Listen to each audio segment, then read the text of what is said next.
職業は何ですか？スタイリストをしてます。スタイリスト。どのぐらいしてるんですか？スタイリスト自分でやり始めたのは多分3年ぐらいかな。3年ぐらい。はいけど、アシスタントとかを含めたらもう6年ぐらいやってます。おー、ファッションスタイリストってことですよファッね。ションスタイリストでございます。どうですか、ロンドンでやる感じ？ロンドン楽しいです。楽しい。本当になんかラッキーなことにすごいいいチームの人たちからお誘いを受けることが多くて、なんか刺激をもらいながら撮影できてるかなって。メンズですか？レディース？レディースです。レディースでもどっちもやります。そうなんだ。うんへえ。そうなんです。でももともとそういうの興味あってスタイリストになったっていう派ですか？それとも気がついたらこうなってた派ですか？気がついたらこうなってたかもしれないです。特に私衣服の学校とかも行ってないですし、スタイリストのために大学とかも私行ってないので、そういう勉強をしてなったとかいうわけでもなく、で最初イギリスに来たかったから来たんですよ。もう7年ぐらい前。もう何もプランもなく学校に来るわけでもなく、とりあえず3ヶ月来てみようと思ってイギリスに来たのが一番最初でパリのファッションウィークがあったからファッションウィークに行ってロンドンからとりあえず行ってみようみたいな感じで友達と行って、日本の今フォーワイドっていうお店知ってますか？古着屋さんがあるんですけど、それの藤田さんっていうフォトグラファーストリートっていう雑誌あるじゃないですか。あれの昔からあるやつですね。昔から、昔写真撮ってた方にパリで出会って、その方と日本に帰った時に、ポーランド人のスタイリストを日本で紹介してもらったんですよ。アシスタント探して。日本でポーランド人のスタイリストなんているんですか？そうなんですよ。今もいます。デミっていうんですけど、そのデミさんのアシスタントを始めたのがきっかけで日本で。でもデミさんやっぱり日本語があんまり喋れなかったっていうのもあって、英語とトランスレートしながらとか。今も喋れる？今もでもアシスタントの子ちょっとは喋れますけど、でもやっぱり基本は英語でコミュニケーション。そんな人がいるんですね。そうなんですよ。日本で。でそんな感じでキャリアがスタートして。パリに住んでたんですよね。パリに住んでました。パリの住んでた時と今とこのカルチャーを比べて、なんか思うところありますか？でもパリにいた時はフランス語が私喋れなくって英語でどうにかやり取ってたので、人とのコミュニケーションはパリにいた時はそんなに取れてなかったなと思って、なんか英語でやり通してたんで、なんか店員の人が失礼とかよく聞くんですけど、それすら分からなかったって感じです。けどでもパリとロンドンの違いは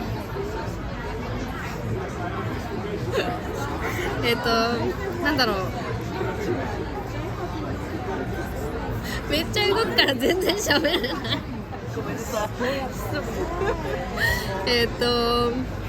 でもパリのマーケットが私めっちゃ好きでした。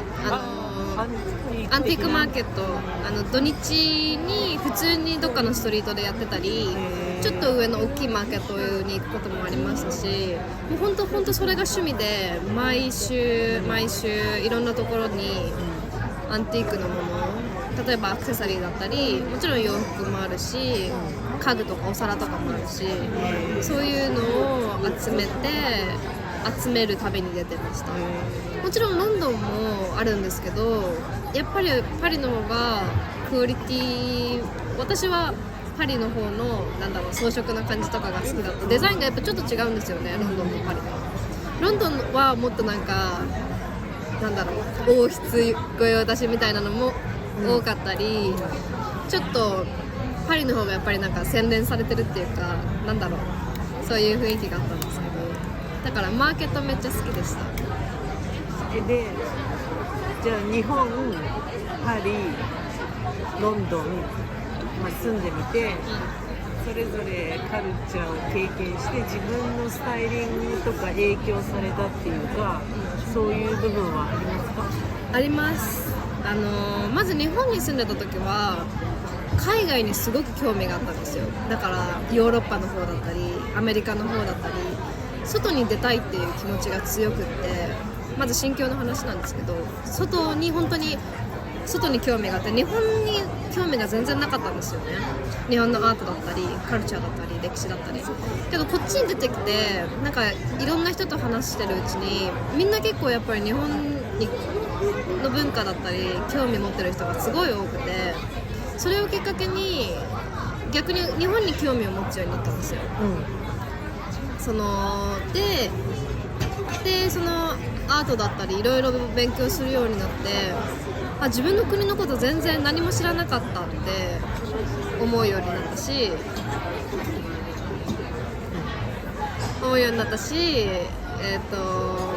っと知りたいなってすごい思うようになって、スタイリングもだから日本の80s とか 90s から結構影響を受けてスタイリングを組むこともありますし、だから言ってみたら日本とこのヨーロッパをうまくミックスして掛け合わせたスタイリングができたらいいなってちょっと心がけながらスタイリングしてるところもありますし、すごい自分の国の自分のバックグラウンドをしっかり大切にして、そこをなんか強みにしていきたいなって思うようになったっていうのはあります。こっち来なかったら多分絶対気づかなかったと思います。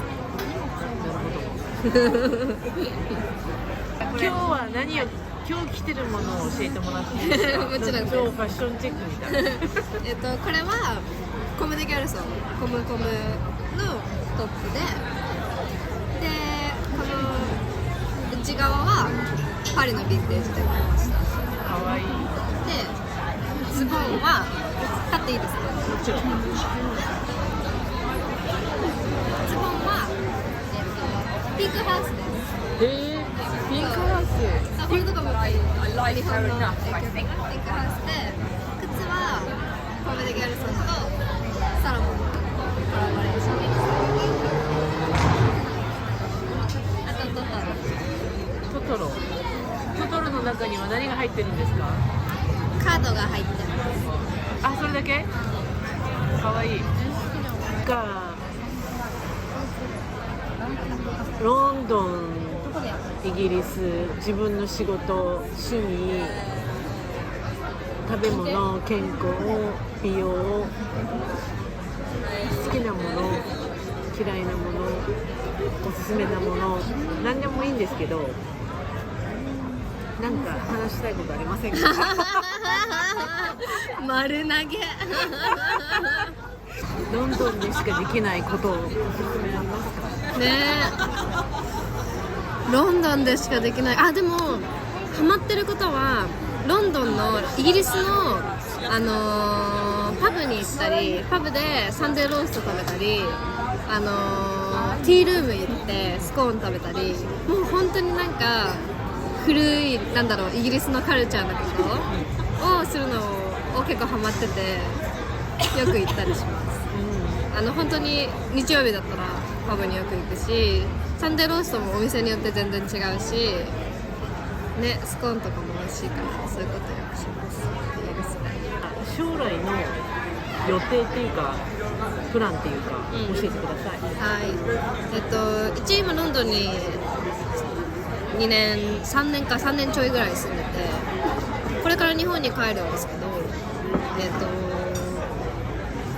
理由としてはなんかこっちで日本の良さに気づいたっていうか、日本でできることがなんかあるんじゃないかなと思って、一つとして私旦那さんがイギリス人でライターさんなんですよ。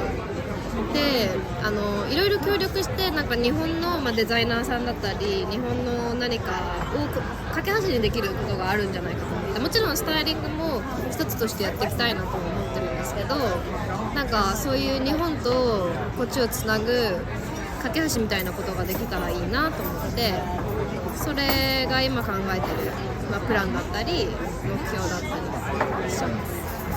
素晴らしい。いつ帰るんですか9月3日に帰ります。じゃあそれまでに YouTube 出します本当に。じゃあ大丈夫かな。はい、ありがとうございまし